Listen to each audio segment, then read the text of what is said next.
Hello. तर या चला आपण करूया शंकरपाळ्या, कारण की मी आज ट्राय करते शंकरपाळ्या बनवायचं. कारण की शंकरपाळ्या मी बनवलेल्या नाही आहेत कधी. मम्मी बनवायची, मी खायची, फक्त एवढंच काम केलं होतं. पण आता लग्नानंतर आपल्या मुलांसाठी बनवायचं असेल तर आपण खूप आवडीने बनवतो. तर माझ्या नणंदबाई आहेत ना, त्या पण मला खूप हेल्प करत होत्या बघा. मग त्यांनी घेतलं ताटात मैद्याचं पीठ आणि मग नंतर त्याला तूप टाकलं मीनी आणि दूध आणि साखरेचं ना गरम करायचं ते मिश्रण गॅसवर मस्त कोमट आणि ना त्यानेच मळायचं. पाण्याचा उपयोग केलाच नाही आम्ही, विदाऊट पाणी. आम्ही व्हिडिओ बघितला होता यूट्यूबवर पहिली गोष्ट तर, आणि त्यांनी तशी रेसिपी आम्हाला सांगितली, आम्ही तशीच केली सेम टू सेम. मस्त छानपैकी जोर लावून असं मळलं त्यांनी, छानपैकी पूर्ण मळून घेतलं.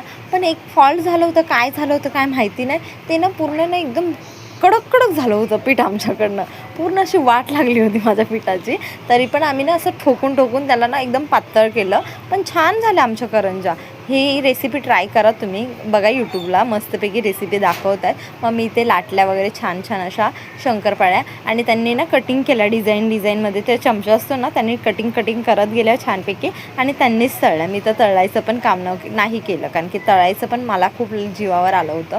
मग कारण की गरमी पण आता खूप होते, त्यामुळे तळायचं तर आपण लांबच ठेवतो बाबा, नकोच. आणि मग नंतर त्याला मस्तपैकी तळून खाल्ल्या पण आम्ही. लगेच खायला सुरुवात केली. चला आता उद्या काहीतरी वेगळं बनवूया.